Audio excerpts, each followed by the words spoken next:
కంచిపట్టు చీరల సామ్రాజ్యం తెలుగు ప్రజల షాపింగ్ ప్రపంచం వారాహి సిల్క్స్ కూకట్పల్లిలో ఏప్రిల్ 4న గొప్ప ప్రారంభం.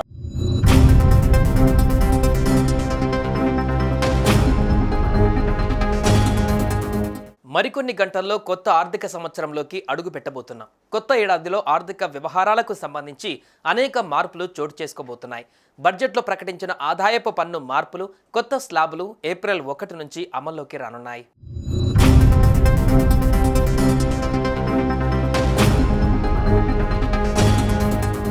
ఏప్రిల్ 1 నుంచి ఇన్కమ్ ట్యాక్స్కు సంబంధించి కీలక మార్పులు చోటు చేసుకోనున్నాయి. 12 లక్షల వరకు ఆదాయం ఉన్నవారు ఎలాంటి పన్ను చెల్లించవలసిన అవసరం లేదు. స్టాండర్డ్ డిడక్షన్ 75,000 కలుపుకొని కూడా పన్ను చెల్లించవలసిన అవసరం లేదు. అలాగే 25,000గా ఉన్న రిబేట్ను 60,000కు పెంచారు. దీంతో పాటు క్రెడిట్ కార్డ్ రివార్డులు, యూపీఐ సేవలకు సంబంధించిన నిబంధనలు మారనున్నాయి. రివార్డులపైన ఎస్బీఐ కార్డ్స్ కోత పెట్టింది. ఎయిర్ ఇండియా టికెట్, స్విగ్గీ ఆర్డర్లపై లభించే రివార్డులను తగ్గించింది. Air India SBI signature, Air India SBI platinum, SBI simply click credit card హోల్డర్లకు ఏప్రిల్ 1 నుంచి ప్రయోజనాలలో కోత పడుతుంది.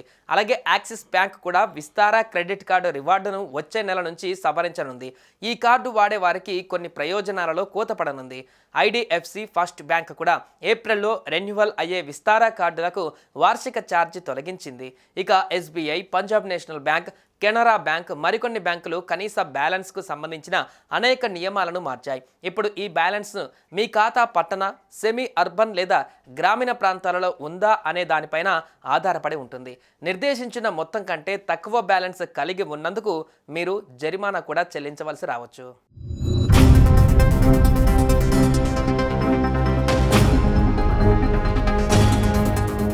సీనియర్ సిటిజన్ల టీడీఎస్ మినహాయింపు 50,000 నుంచి 1 లక్షకు పెరిగింది. అద్దె ఆదాయం పైన టీడీఎస్ మినహాయింపుపై 2.4 లక్షల నుంచి 6 లక్షలకు పెరిగింది. మ్యూచువల్ ఫండ్ అండ్ డివిడెండ్ ఆదాయం పైన టీడీఎస్ పరిమితి 5,000 నుంచి 10,000కు పెరిగింది. 7 లక్షలకు మించిన విదేశీ విద్యా రుణాలపైన 5% టీసీఎస్ అమలు చేయబడుతుంది.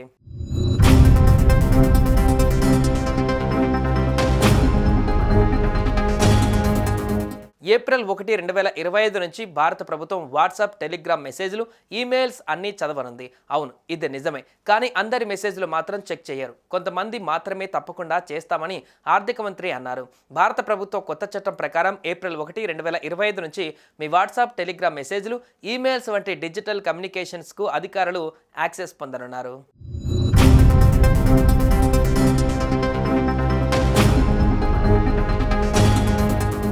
ఏప్రిల్ 1 నుంచి మీ మందుల ఖర్చు పెరగనుంది. నేషనల్ ఫార్మాస్యూటికల్ ప్రైసింగ్ అథారిటీ అవసరమైన మందుల ధరలను పెంచాలని నిర్ణయించింది. ఇది సామాన్యుడి జేబుపై ప్రభావం చూపుతుంది.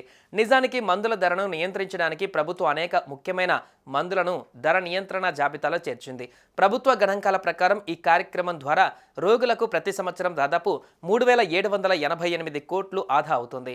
అయితే ఇప్పుడు ఈ నియంత్రిత మందుల ధరలు పెరిగే అవకాశం ఉంది.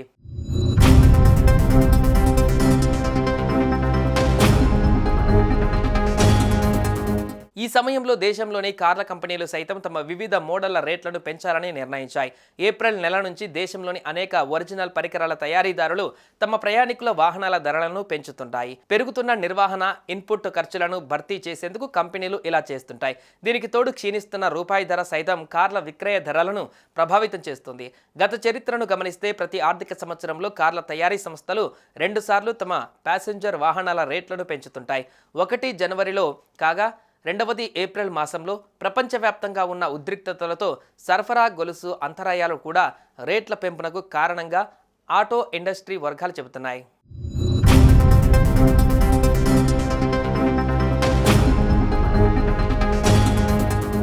సుమన్ టీవీలో మీ పర్సనల్ అండ్ బిజినెస్ ప్రమోషన్స్ కోసం కింది నెంబర్కి కాంటాక్ట్ చేయండి.